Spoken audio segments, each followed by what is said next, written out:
ہم دونوں ماں بیٹی صبح سے گھر کے کاموں میں مصروف تھیں۔ ناشتہ بنانے کے بعد میں نے پورے گھر کی صفائیاں کی، تھوڑی دیر ریسٹ کرنے کے لیے اپنے کمرے میں آئی تو فوراً ہی میری بھابھی دندناتی ہوئی میرے کمرے میں آ گئی۔ کہنے لگیں کہ تم لوگوں کو مفت کی روٹیاں توڑنے کے لیے میں نے یہاں پر نہیں رکھا ہوا، کپڑوں کا اتنا ڈھیر بنا ہوا ہے، روزانہ تم اسکول جانے کے بہانے گھر سے نکل جاتی ہو، شام کو تم واپس آتی ہو، گھر کے کاموں کو تم ہاتھ نہیں لگاتی، ایک چھٹی کا ہی دن ہوتا ہے تمہارے پاس اور اس میں بھی تمہارے نخرے ختم نہیں ہوتے۔ میں نے اپنی بھابھی کو غصے سے دیکھا مگر خاموش ہو گئی، جانتی تھی کہ اگر میں نے کوئی بھی بات کی تو بھابھی بات کو طول دے ڈالیں گی اور پھر بھائی تک بھی یہ بات وہ مرچ مسالہ لگا کر پہنچائیں گی، اور ہمیشہ کی طرح میرے ساتھ ساتھ امی کو بھی بھائی سے باتیں سننے کو ملیں گی۔ اسی لیے پھر آنسو پیتی خاموشی سے اٹھ کر باہر آ گئی۔ مجھے بھی اندازہ تھا کہ آج پورے ہفتے کے کپڑے پڑے ہوئے ہیں اور امی اکیلی اتنا سارا کام نہیں کر سکتی۔ میں جب گھر میں ہوتی تھی تو اپنی پوری کوشش کرتی تھی کہ امی کی کام میں مدد کرواؤں۔ جب اسکول سے واپس گھر آتی تھی تو رات کا کھانا اور باقی کام میں خود ہی کرتی تھی اور صبح امی کے ساتھ ناشتہ بنوا کر ہی میں اسکول جاتی تھی، اور اتوار والے دن میں ہفتے بھر کے کپڑے خود ہی دھوتی تھی۔ چونکہ اس وقت میری طبیعت رات سے خراب تھی اس لیے میں دوا لینے کے بعد تھوڑی دیر آرام کرنے کی غرض سے اپنے کمرے میں آئی تھی، اور پھر بھابھی کی باتوں کو سن کر میرا دل جیسے بہت خراب ہو گیا تھا۔ میں امی کے ساتھ مل کر کپڑے دھونے لگی۔ امی نے مجھے منع کیا کہ تمہاری طبیعت ٹھیک نہیں ہے، مگر میں نے سنی انسنی کر دی۔ میں نے انہیں بھابھی کے بارے میں کچھ بھی نہیں بتایا تھا۔ میں جانتی تھی کہ وہ ہمیشہ کی طرح دکھی ہو جائیں گی، کیونکہ اس معاملے میں وہ بھی اتنی ہی بے بس تھیں جتنی کہ میں تھی۔ رات کو جب بھائی گھر آئے تو بھابھی نے انہیں میرے خلاف نہ جانے کیا کہہ کر ورغلایا کہ جب میں رات کا کھانا کھانے کے لیے اپنے کمرے سے آئی تو وہ غصے سے دندناتے ہوئے کمرے میں داخل ہو گئے۔ مجھے کہنے لگے، تم بہت پرزے نکالنے لگی ہو، تمہاری زبان بہت چلنے لگی ہے۔ میں نے حیرت سے انہیں دیکھا۔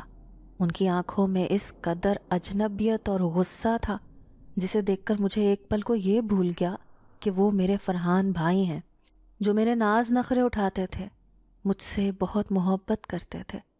وہ مجھے بھابھی کی فراخ دلی، ان کے ایثار کے بارے میں اور میری احسان فراموشی کے بارے میں باتیں سناتے ہوئے وہاں سے چلے گئے۔ امی جو اس سارے قصے سے لا علم تھی وہ مجھ سے پوچھنے لگیں کہ کیا بات ہے، تمہاری اپنی بھابھی کے ساتھ کوئی بات ہوئی ہے، تم نے مجھے کیوں نہیں بتایا؟ میرے ہونٹوں پر زہر خند مسکراہٹ پھیل گئی۔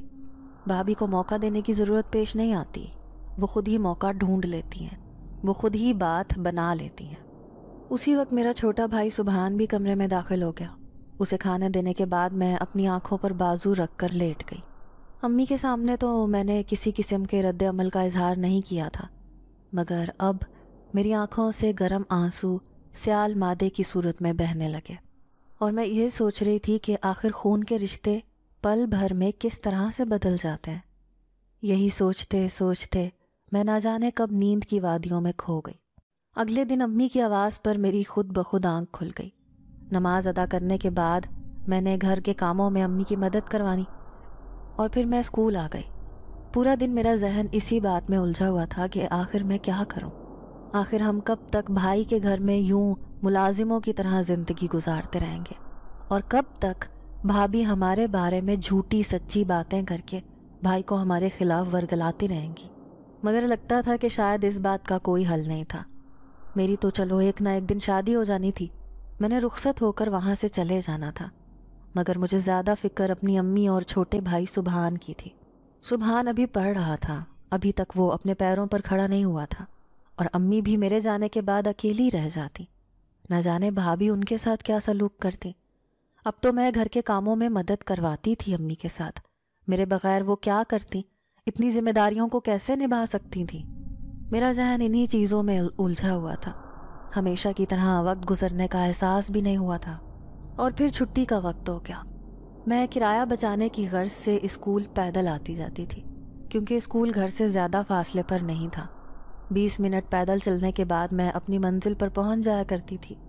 آج جب میں اسکول سے گھر جانے لگی تو راستے میں وہی لفنگے لڑکے کھڑے تھے جو روزانہ ہی میرے راستے میں ہوتے تھے۔ شاید انہیں بھی ہماری بے بسی کے بارے میں اندازہ تھا کہ بھائی ہمیں نہیں پوچھتے اور ہم کسی کے گھر میں بے یار و مددگار پڑے ہیں۔ جبھی وہ بے دھڑک میرا راستہ روک لیا کرتے تھے اور اچھی خاصی بدتمیزی کیا کرتے تھے۔ میں ہمیشہ ان کو نظر انداز کر کے اپنے راستے پر چلتی رہتی۔ آج بھی وہ چاروں وہیں پر کھڑے تھے اور میں ہمیشہ کی طرح ان کی باتوں کو نظر انداز کر کے ان کے پاس سے گزر گئی تھی۔ چونکہ اپنے محلے میں اکیلی لڑکی تھی جو اسکول میں آتی جاتی تھی۔ گھر اور اسکول کے درمیان قدرے سنسان راستہ بھی آتا تھا، جس سے میں خوف میں مبتلا ہو جایا کرتی تھی۔ ابھی بھی میں تقریباً بھاگتے ہوئے وہاں سے گزرنے لگی تھی اور مجھے اپنے پیچھے ان چاروں کے کہکہوں کی آواز سنائی دی تھی۔ حسب معمول دروازہ امی نے کھولا تھا۔ انہوں نے مجھے حواس باختہ دیکھا تو وہ پریشان ہو گئی۔ مجھ سے پوچھنے لگیں کیا بات ہے، تم اس قدر پریشان کیوں ہو؟ میں نے انہیں ہنس کر ٹال دیا اور پھر گھر کے کاموں میں ان کی مدد کروانے لگی۔ پہلے تو میرا دل کیا کہ میں امی کو اس بارے میں بتاؤں، کم از کم سبحان کو یہ بات بتاؤں، مگر پھر میں نے یہ سوچ کر خاموشی اختیار کر لی کہ وہ جوان خون تھا اور یہ سن کر اگر اسے غصہ آ جاتا تو نہ جانے وہ کیا کر بیٹھتا۔ وہ لوگ تو دیکھنے میں ہی لوفر لفنگے لگتے تھے، اگر بات زیادہ بڑھ جاتی تو پھر میری ہی بدنامی ہوتی۔ ایسے میں مجھے ہی خاموشی اختیار کرنی تھی۔ میرا یہ خیال تھا کہ میری مسلسل خاموشی کو دیکھ کر وہ خود ہی پیچھے ہٹ جائیں گے۔ کچھ دن سے وہ مجھے راستے میں نظر نہیں آ رہے تھے۔ تب میں نے سکھ کا سانس لیا، یہ سوچنے لگی کہ میرا خیال کچھ غلط بھی نہیں تھا۔ یقیناً میری طرف سے مایوس ہو کر انہوں نے راستہ روکنا چھوڑ دیا ہے۔ اس طرح میں معمول کی طرح گھر واپس آ رہی تھی جب اسی سنسان راستے سے گزرتے ہوئے ان لوگوں کو میں نے دیکھا۔ وہ لوگ میرے پیچھے پیچھے چلنے لگے۔ اب تو میں بالکل حواس باختہ ہو گئی۔ مجھے کچھ سمجھ نہیں آ رہا تھا کہ میں کیا کروں۔ جب ہی میں اس جنگل میں داخل ہو گئی، وہ میرے پیچھے پیچھے آ رہے تھے۔ میں بھاگتے بھاگتے کافی دور نکل آئی۔ میرا سانس بری طرح سے پھولا ہوا تھا اور میرے چہرے پر دہشت طاری تھی۔ میں بہت ہی زیادہ ڈر چکی تھی، کچھ سمجھ نہیں آ رہا تھا کیا کروں۔ وہ مسلسل میرے پیچھے بھاگ رہے تھے، نہ جانے کتنی دیر تک میں بھاگتی رہی۔ اب مجھے اپنے پیچھے قدموں کی آواز سنائی نہیں دے رہی تھی۔ بھاگتے بھاگتے میں زمین پر گر گئی تھی، جس سے میری ٹانگ میں چوٹ آ گئی تھی اور اس سے خون بہنے لگا۔ مگر میں جنگل کے بیچوں بیچ کھڑی تھی اور اب میں بوکھلا گئی۔ سمجھ میں نہیں آ رہی تھی کہ میں گھر واپس کیسے جاؤں، کیونکہ میں اس جنگل میں بھٹک کر رہ گئی تھی۔ پہلے تو میں نے سوچا کہ میں بھائی کو یا سبحان کو کال کر کے اپنے بارے میں بتاؤں، مگر پھر میں نے خود ہی اپنے خیال کی نفی کر دی۔ وہ میرے بارے میں نہ جانے کیا سوچتے رہتے اور مجھے ان کے کیسے کیسے سوالوں کا سامنا کرنا پڑتا، اور سبحان کو کال کرنے کا مطلب تھا اسے مزید بدحواس کرنا، کیونکہ جب سے ابو کی وفات ہوئی تھی تب سے وہ قوت ارادی اور بہادری کو جیسے بھول گیا تھا، اور ساتھ مجھے اس بات کا بھی ڈر تھا کہ کہیں مجھے زیادہ دیر نہ ہو جائے، اور اگر ایسا ہوتا تو جب تک میں گھر میں پہنچ نہ جاتی امی کی پریشانی تب تک دور نہیں ہو سکتی تھی۔ میں واپسی کے لیے قدم نہیں بڑھا سکتی تھی کیونکہ میں جانتی تھی کہ وہ لوگ وہیں پر موجود ہوں گے۔ پھر میں جنگل میں ایک کچے راستے پر چل پڑی۔ 5 منٹ کے بعد میں جنگل کی حدود سے نکل آئی تھی۔ یہ ایک سنسان علاقہ تھا اور یہاں پر ایک بہت بڑی عمارت تھی۔ میں حیرت زدہ سی اس عمارت کو دیکھتی رہ گئی، کیونکہ میں نے اس عمارت کے بارے میں کسی سے کوئی بات نہیں سنی تھی۔ جب میں اس عمارت کے اندر داخل ہوئی تو وہ ایک ہسپتال تھا جس میں کافی سارے لوگ نظر آ رہے تھے۔ تبھی پھر میں نے سوچا کہ میں یہاں سے اپنے پاؤں کے زخم کی دوا لے لوں۔ پھر میں ہسپتال کے اندر داخل ہو گئی۔ میں ایک کمرے کے اندر داخل ہوئی تو وہاں پر ایک نوجوان شخص تھا جس کی منتظر نگاہیں دروازے کی طرف تھیں۔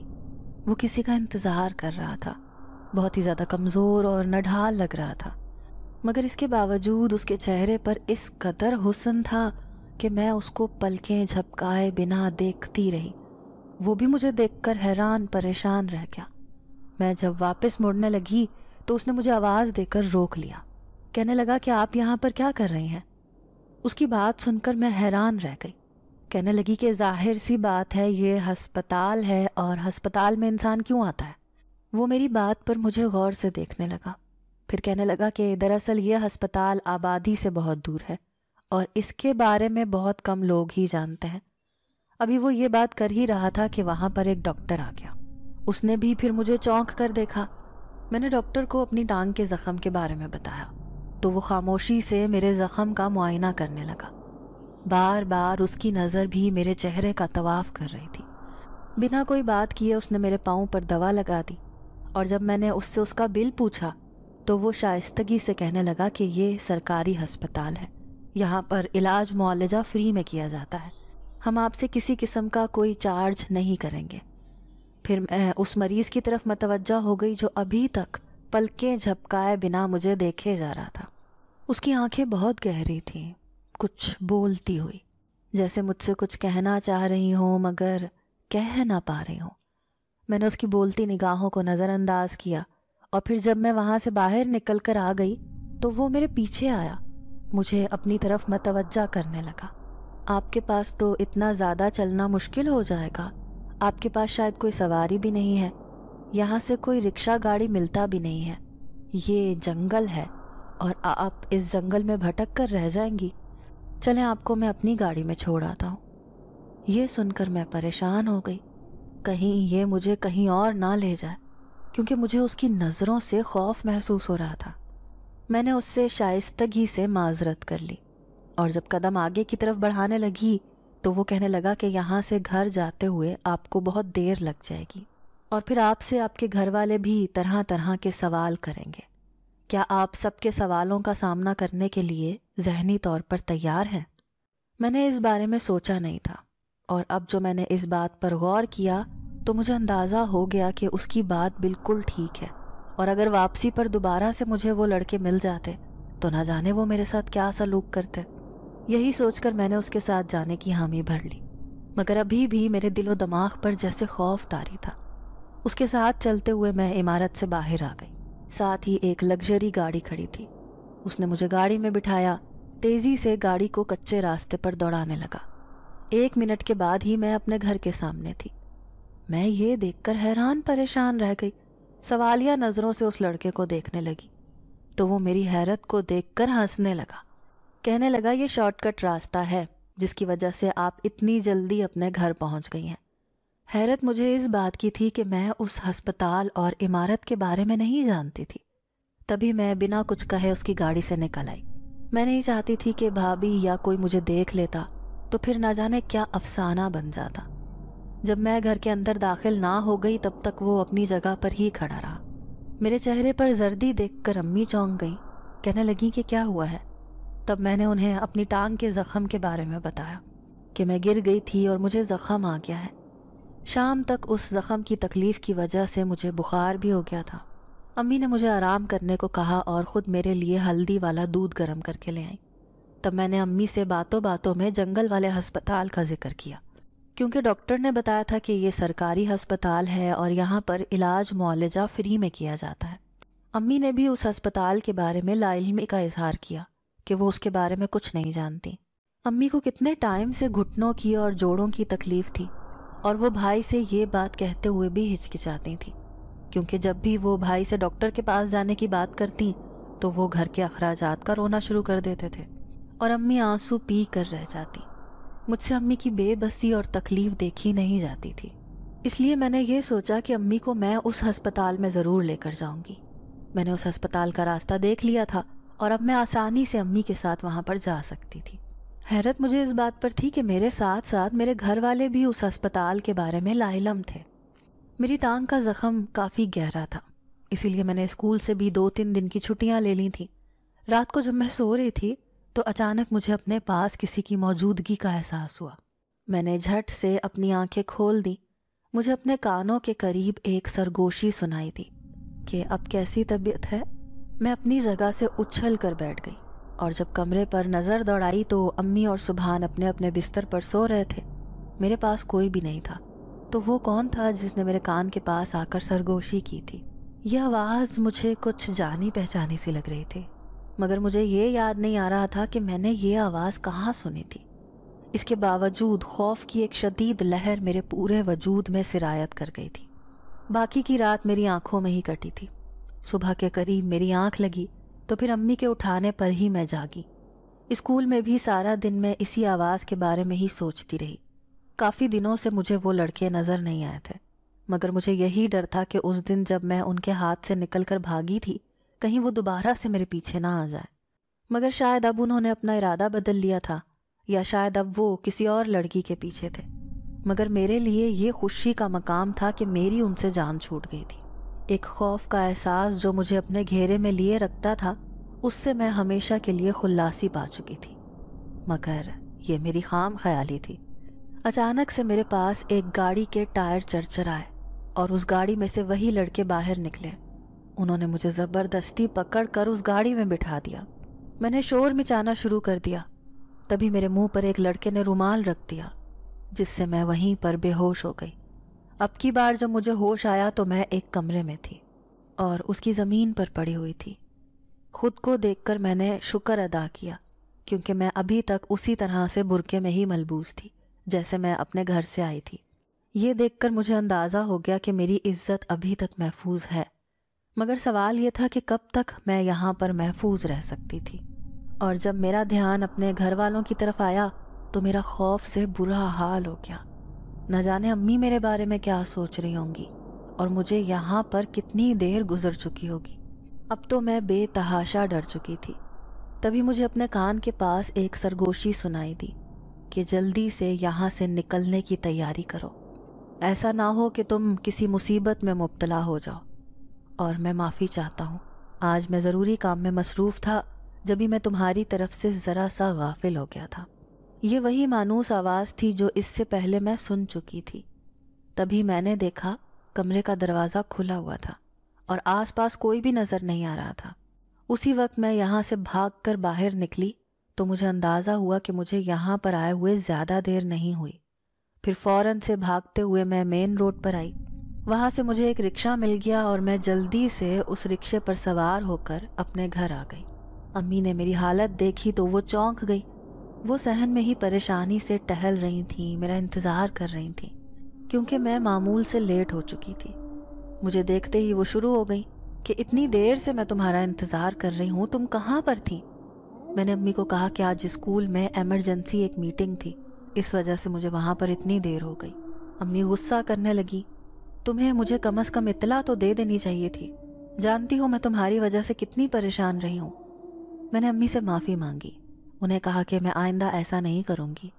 اس کے بعد میں اپنے کمرے میں آ گئی۔ آج جو کچھ میرے ساتھ ہوا تھا، جو واقعہ مجھ پہ بیتا تھا، اس نے مجھے حواس باختہ کر دیا تھا اور اب میں خوف سے کانپ کر رہ گئی تھی۔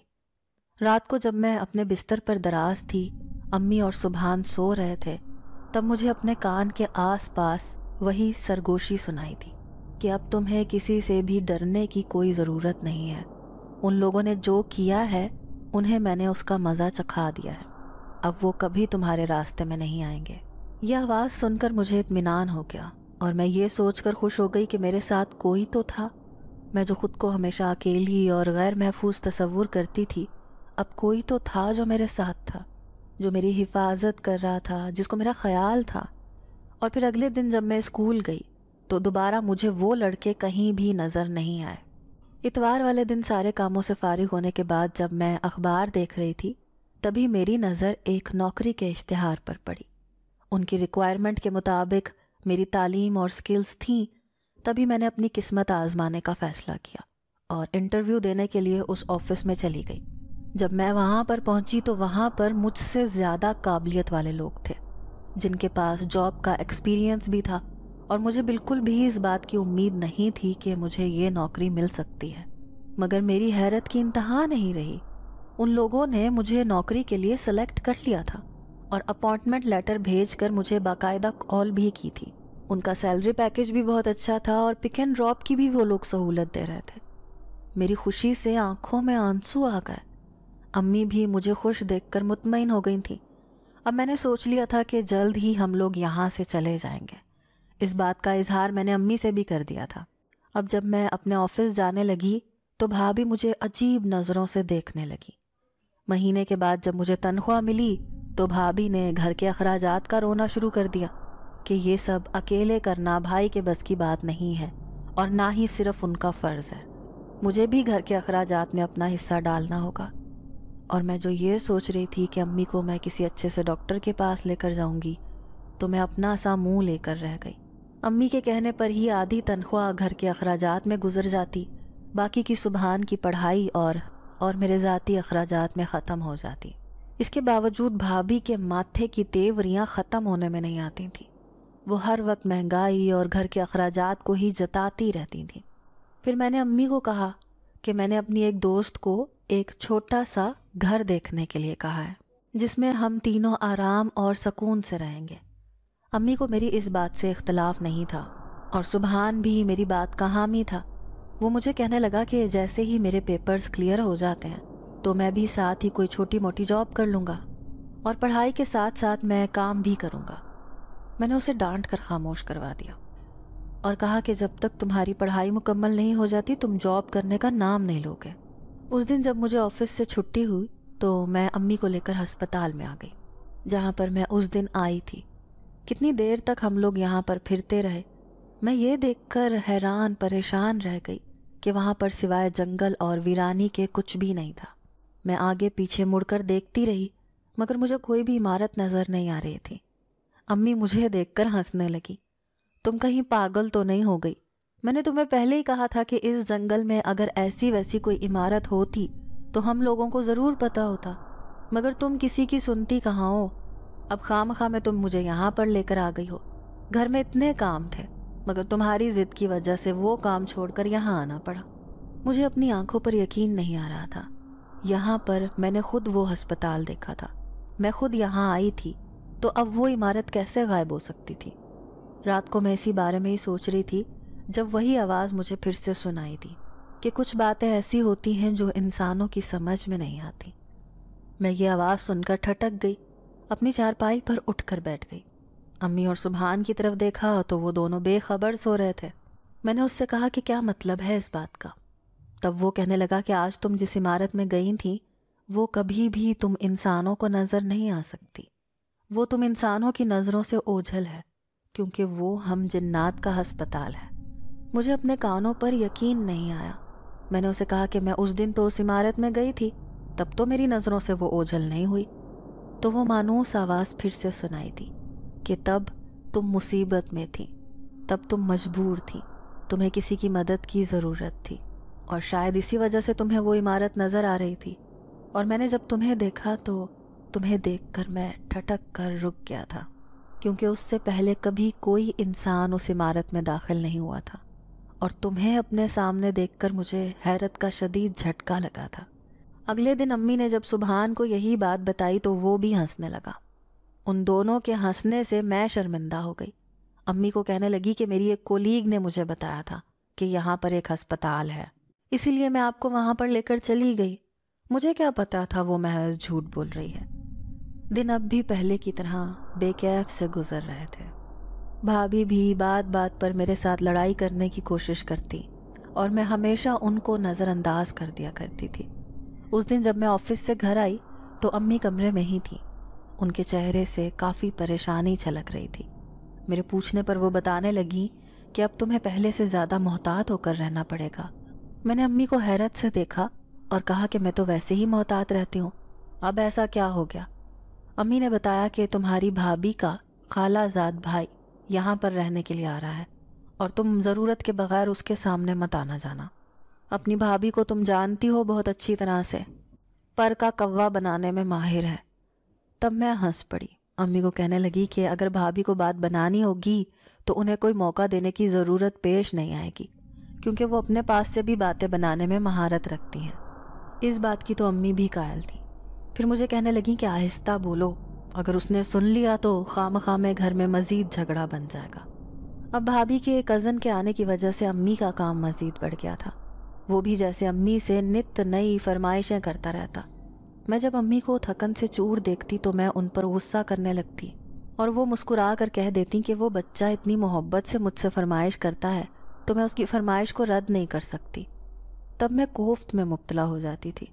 امی کو کہتی تھی کہ وہ تو بچہ اپنی بہن کو بھی یہ کام کہہ سکتا ہے، آپ اس گھر کی ملازمہ تو نہیں ہیں۔ میں نے اپنی ایک کولیگ سے کہہ رکھا تھا کہ جب بھی کوئی فلیٹ کرائے پر دستیاب ہو تو مجھے ضرور بتائے، اور اس نے مجھ سے وعدہ کیا تھا کہ وہ مجھے ضرور کسی مکان کے بارے میں پتہ کر کے دے گی۔ پچھلے کچھ دنوں سے امی کی طبیعت بہت خراب تھی۔ میں نے سوچ لیا تھا کہ اب جب مجھے سیلری ملے گی تو میں سب سے پہلے امی کو کسی اچھے ڈاکٹر کے پاس لے کر جاؤں گی، مگر ابھی سیلری ملنے میں مجھے کچھ دن باقی تھے۔ اس دن جب میں گھر آئی تو میں کتنی دیر تک بیل بجاتی رہی مگر کوئی بھی دروازہ نہیں کھول رہا تھا۔ یہ دیکھ کر میں حیران پریشان رہ گئی کیونکہ جیسے ہی میں گھر پر آتی تھی تو امی فوراً دروازہ کھول دیا کرتی تھی۔ آج نہ جانے ایسا کیا ہو گیا تھا کہ کوئی دروازہ نہیں کھول رہا تھا۔ کیا گھر پر کوئی بھی نہیں تھا؟ یہ سوچنے والی بات تھی، کیونکہ امی تو گھر سے باہر کہیں بھی نہیں جاتی تھیں۔ تبھی دروازہ بھابھی کے خالہ زاد اسفندیار نے کھولا۔ اس کو دیکھ کر میں ایک پل کو حیران تو ہوئی، لیکن بنا اس سے کوئی بات کیے میں اپنے کمرے میں آ گئی۔ سامنے جب میں نے امی کو حال سے بے حال دیکھا تو میرا دل گھبرا گیا، میرے ہاتھ پاؤں پھول گئے۔ میں فوراً سے بھابھی کے کمرے میں گئی کہ وہ بھائی کو فون کر کے بلائیں، مگر وہ اپنے کمرے میں نہیں تھی۔ تبھی لاؤنج میں مجھے اسفندیار مل گیا۔ اس نے مجھے یوں بدحواسی کے عالم میں دیکھا تو اس نے مجھ سے پوچھا، کیا بات ہے، آپ اس قدر پریشان کیوں ہیں؟ میں جو اس کے پاس سے ہمیشہ کنی کترا کے گزر جاتی تھی، اب اس کی مدد لینے کے سوا کوئی چارہ نہیں تھا، کیونکہ سبحان نے بھی لیٹ واپس آنا تھا، اس کے بھی پیپرز ہونے والے تھے اور وہ کالج کے بعد اکیڈمی چلا جاتا تھا۔ پھر میں اسفندیار کی مدد سے امی کو ہسپتال لے کر آئی۔ اسفندیار نے بھائی کو کال کر کے امی کی طبیعت خرابی کے بارے میں بتا دیا تھا۔ بھائی اس وقت اپنے ایک دوست کے گھر دعوت پر گئے ہوئے تھے۔ ان کے لیے شاید اپنے دوست کی دعوت اڑانا زیادہ ضروری تھا بنسبت امی کی تیمارداری کرنے کے۔ رات گئے تک ہماری واپسی ہوئی تھی۔ سبحان بے چینی سے ہمارا منتظر تھا۔ میں نے امی کو بستر پر لٹایا، منتظر ہی رہی کہ شاید بھائی امی کی طبیعت کے بارے میں پوچھنے کے لیے آئیں۔ بھائی تو نہیں آئے، مگر تھوڑی دیر کے بعد بھابھی مجھے بلانے آئیں کہ تمہارے بھائی تمہیں بلا رہے ہیں۔ جب میں ان کے کمرے میں گئی تو ان تینوں نفوس کے چہرے کے تاثرات دیکھ کر میں ٹھٹک گئی۔ اسفندیار اور بھابھی ایک صوفے پر بیٹھے ہوئے تھے اور بھائی کے سامنے تھے۔ بھابھی نے مجھے دیکھتے ہی اپنی زبان کے وہ جوہر دکھائے جس سے میں شرم سے زمین میں گڑ کے رہ گئی۔ انہوں نے ایک غیر مرد اور میرے بھائی کے سامنے میرے کردار پر کیچڑ اچھالنا شروع کر دیا اور کہا کہ میں اسفندیار کو پھنسانے کے چکر میں ہوں اور اس میں امی برابر کی شریک ہے۔ اسفندیار نے بھی بھابھی کو کہا کہ آپ غلط بیانی سے کام لے رہی ہیں، ہمارے درمیان ایسا کوئی تعلق نہیں ہے، اور میں اور امی تو کتنے ٹائم سے ان کی بدزبانی برداشت کر رہے تھے۔ آج میری بھی برداشت کی حد ختم ہو گئی۔ میں نے بھی انہیں خوب سنائی۔ تب زندگی میں پہلی بار بھائی نے میرے چہرے پر تھپڑ مارا۔ آج اگر ابو زندہ ہوتے تو وہ ایسا کرنے کی کبھی جرت بھی نہیں کر سکتے تھے، اور شاید ہم اس وقت یہاں پر موجود ہی نہ ہوتے۔ اب میں نے فیصلہ کر لیا تھا، میں نے اس گھر میں نہیں رہنا جہاں پر میری ذات پر، کردار پر کیچڑ اچھالا جا رہا تھا، جہاں پر میری ماں کی کوئی عزت نہیں تھی۔ وہاں پر رہ کر کیا کرنا تھا؟ خوش قسمتی سے آج ہی میری کولیگ نے مجھے ایک فلیٹ کے بارے میں بتایا تھا جو کہ رینٹ کے لیے خالی تھا۔ میں اگلے ہی دن وہ فلیٹ دیکھ کر آئی، مجھے وہ فلیٹ پسند آیا تھا۔ پھر میں امی اور چھوٹے بھائی کو لے کر اس فلیٹ میں منتقل ہو گئی۔ جب ہم وہاں سے آ رہے تھے تو کسی نے ہمیں روکنے کی ضرورت محسوس نہیں کی۔ بھابھی کے چہرے پر جیسے فتح مندی کے آثار تھے، اور وہ خوش تھی کہ انہوں نے ہم لوگوں سے جان چھڑوا لی تھی۔ اس کے بعد کبھی بھی ہم نے گھر میں بھائی کا نام نہیں لیا، نہ ہی کبھی ان سے ملنے کے لیے گئے، اور نہ ہی ان لوگوں نے ہم سے کبھی ملنے کی یا ہمیں ڈھونڈنے کی کوشش کی۔ نئے گھر میں آنے کے بعد میں خود کو پرسکون اور آزاد محسوس کر رہی تھی۔ کسی کی چبھتی ہوئی نگاہیں میرا طواف نہیں کر رہی تھی، نہ ہی میرے اٹھنے بیٹھنے سونے جاگنے پر کسی نے نگاہ رکھی ہوئی تھی۔ مجھے وہ دن یاد آیا جب ہم گھر میں سکون سے رہتے تھے۔ ابو نے ہم چاروں بہن بھائیوں کو کبھی بھی کسی چیز کی کوئی کمی محسوس نہیں ہونے دی تھی، ہمیشہ ہمارا خیال رکھا تھا، اور بھائی کو تو انہوں نے بہت ہی زیادہ لاڈ پیار سے پالا تھا۔ جب بھائی کی نئی نوکری لگی تھی تو ابو بہت خوش تھے، مگر انہیں یہ خوشی دیکھنا نصیب نہ ہوا۔ کچھ دنوں کے بعد ہی ہارٹ اٹیک کی وجہ سے وہ ہم سب کو چھوڑ کر ہمیشہ کے لیے چلے گئے۔ امی نے بیوگی کی چادر کیا اوڑھی، سب رشتہ داروں نے گویا آنکھیں ماتھے پر رکھ لیں۔ اب جب ہم تینوں افراد کی ذمہ داری بھائی پر آئی تو وہ بھی بہت زیادہ جھنجھلانے لگے، بات بات پر غصہ کرنے لگے، کیونکہ انہیں اس قدر ذمہ داری اٹھانے کی عادت نہیں تھی۔ انہی دنوں ان کی باس کی بیٹی ایک بار ان کے آفس میں آئی اور بھائی کو دیکھتے ہی اس پر عاشق ہو گئی۔ اس نے بھائی کے ساتھ شادی کرنے کی خواہش کا اظہار کر دیا۔ وہ اپنے ماں باپ کی ایک ہی اولاد تھی۔ ان کی ماں ان کے بچپن میں فوت ہو گئی تھی۔ بھائی بھی بھابھی کے ساتھ شادی کرنے کے لیے تیار ہو گئے۔ امی جب انہیں دیکھنے کے لیے گئیں تو وہ انہیں بالکل بھی پسند نہیں آئی تھیں۔ ایک تو وہ بھائی سے عمر میں بڑی تھی، شکل صورت بھی نارمل تھی، اور اخلاق اور سلیقہ تو گویا نام کو نہیں تھا۔ امی اپنی ناپسندیدگی کے باوجود بھائی کی وجہ سے مجبور ہو گئی اور انہیں شادی کرنے کی اجازت دے دی۔ شادی کرنے کے بعد بھائی نے بتایا کہ ان کی بیوی کو جہیز میں گھر ملا ہے اور ان سب لوگوں کو وہیں پر چل کر رہنا چاہیے۔ اس وقت بھائی ہم لوگوں سے بہت محبت کرتے تھے، ہمارا کافی حد تک خیال بھی رکھتے تھے، جس کی وجہ سے امی اور ہم لوگ ان کے ساتھ چلنے کے لیے راضی ہو گئے۔ ان کا خیال تھا کہ وہ ہم لوگوں کے بغیر نہیں رہ سکتے اور ہم لوگوں کو یوں اکیلے رہنا مناسب بھی نہیں ہے۔ ہم جب ان کے گھر میں شفٹ ہوئے تو شروع میں بھائی اور بھابھی کا رویہ ہمارے ساتھ بہت اچھا تھا۔ گھر کے کام میں اور امی ہی کرتی تھیں۔ امی کا کہنا تھا کہ نئی بہو ہے، اس سے ابھی گھر کے کام کروانا مناسب نہیں ہے۔ تب بھائی نے بہانے سے امی کو کہا کہ گھر کے کاغذات میرے حوالے کر دیں، میں انہیں سنبھال کے رکھوں گا۔ اور پھر کچھ ٹائم کے بعد امی کو پتہ چلا کہ بھائی نے وہ گھر بیچ دیا تھا۔ جب امی نے بھائی سے باز پرس کی تو کہنے لگے کہ ہاں تو اس میں نے غلط کیا کیا؟ میں ہی اب آپ لوگوں کا کفیل ہوں، میں ہی گھر کا سربراہ ہوں، ایسے میں اگر میں نے کوئی فیصلہ کر لیا ہے تو آپ مجھ سے ایسے سوال جواب کریں گی؟ میں نے جو مناسب سمجھا میں نے کیا۔ امی کو بھائی کی اس درجہ بے مروتی کی امید نہیں تھی، کیونکہ وہ چاہتی تھی کہ اس گھر کو ہمارے لیے سنبھال کر رکھیں، مگر بھائی نے وہ گھر بیچ کر گویا ان کی امیدوں پر پانی پھیر دیا تھا۔ پھر وہ امی کو کہنے لگے کہ میں اپنا کاروبار کرنا چاہتا ہوں، مجھے رقم کی ضرورت ہے۔ پھر انہوں نے اپنے سسر کے کاروبار میں سے ہی وہ پیسے لگا دیے۔ اس کے بعد انہوں نے کبھی ان پیسوں کا تذکرہ ہی نہیں کیا۔ امی جب کبھی ان پیسوں کا ذکر کرتی تو بھائی گھر کے اخراجات اور ذمہ داریوں کو گنوانے لگتے۔ امی خاموش ہو کر رہ جاتی اور خون کے آنسو پی کر رہ جاتی۔ رفتہ رفتہ بھابھی کا رویہ بھی بدلنے لگا۔ اب وہ میرے اور امی کے ساتھ ایسے سلوک کرتی تھیں جیسے ہم اس گھر کے ملازم ہوں۔ شروع میں مجھے بہت غصہ آتا تھا اور میں دو بدو انہیں جواب بھی دیتی تھی، مگر پھر جب وہ بات بے بات بھائی کو ورگرانے لگیں اور انہیں تمام باتیں بتانے لگیں تو امی نے مجھے منع کیا کہ آج کے بعد تم مجھ سے کچھ نہیں بولو گی، اور یوں امی کے کہنے پر میں نے خاموشی اختیار کر لی، اور یوں ہماری خاموشی سے وہ سر چڑھتی چلی گئی۔ ہر وقت ان کی نظریں میرا ہی طواف کرتی رہتی۔ اب میں نے شکر کیا تھا کہ میری ان سے جان چھوٹ گئی تھی۔ ہر وقت کی نگرانی سے میں محفوظ ہو گئی تھی۔ اب میں نے دوبارہ سے مزید پڑھائی کا سلسلہ شروع کر لیا تھا۔ آفس سے واپس آنے کے بعد میں زیادہ تر وقت اپنی پڑھائی میں لگاتی تھی۔ اس دن بھی میں پیپرز کی تیاری کر رہی تھی جب دروازے پر دستک ہوئی۔ میں حیران رہ گئی، کیونکہ امی اور سبحان کو دروازے پر دستک دے کر آنے کی بھلا کیا ضرورت تھی۔ تبھی میں نے بلند آواز میں کہا کہ جو بھی ہے کمرے میں آ جائے، دستک دینے کی کیا ضرورت ہے؟ اور کمرے میں داخل ہونے والی ہستی کو دیکھ کر میں اپنی جگہ سے اٹھ کر کھڑی ہو گئی، کیونکہ وہ وہی مریض تھا جو میں نے ہسپتال میں دیکھا تھا۔ مگر وہ اس وقت میرے گھر میں کیا کر رہا تھا؟ اگر امی یا بھائی میں سے کوئی دیکھ لیتا تو نہ جانے وہ کیا سوچتا۔ اسے دیکھ کر میں ڈر گئی۔ اسے کہنے لگی کہ تم یہاں پر کیا کر رہے ہو؟ تب وہ کہنے لگا کہ تمہیں فکر مند ہونے کی کوئی ضرورت نہیں ہے، میری وجہ سے تمہیں کوئی کچھ نہیں کہے گا۔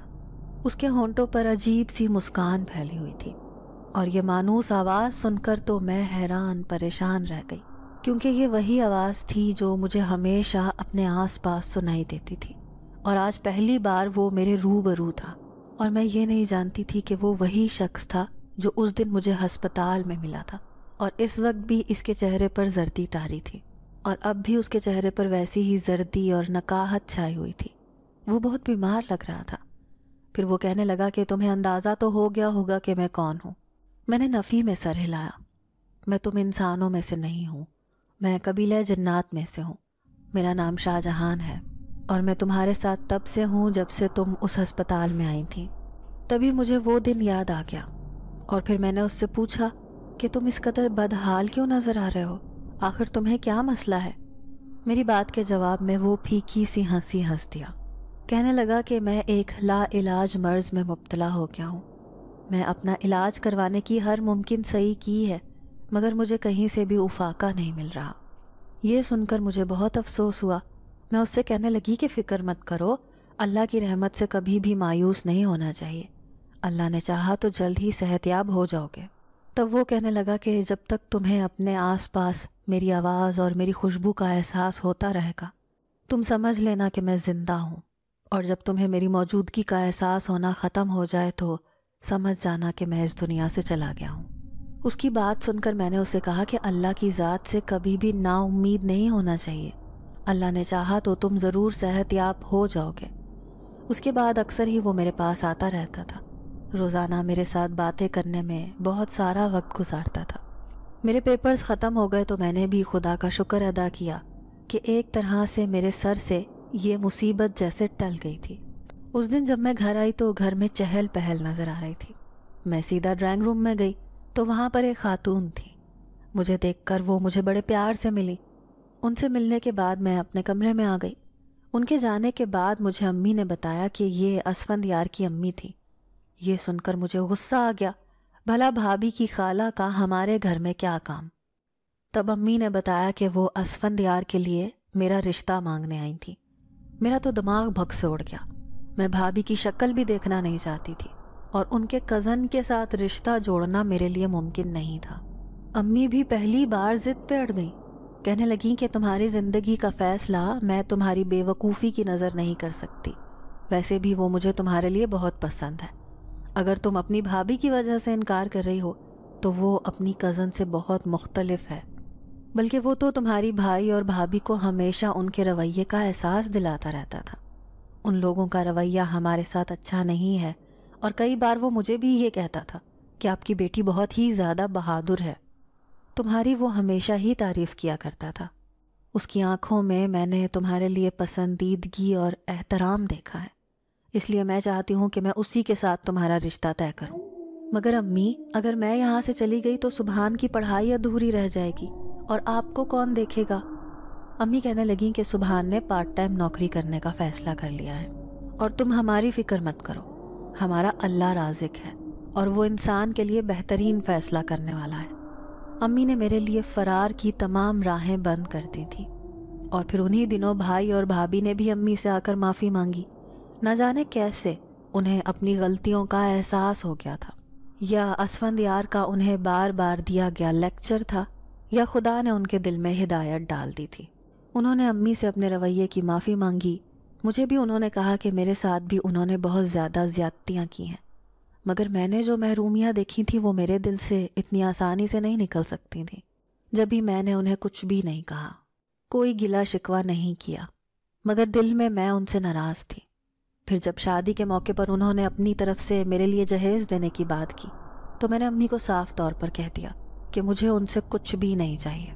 امی بھی سمجھ گئی تھی کہ میں بہت ضدی ہوں، اگر انہوں نے میرے ساتھ زبردستی کی تو میں بھائی کو خود انکار کر دوں گی۔ جب ہی انہوں نے سہولت سے بھائی کو منع کر دیا، اور پھر یہ معاملہ اس طرح سے نمٹا کہ اسفندیار نے جہیز لینے سے ہی منع کر دیا، اور پھر میں سادگی سے رخصت ہو کر ان کے گھر میں آ گئی۔ تب مجھے پتہ چلا کہ امی کا فیصلہ غلط نہیں تھا۔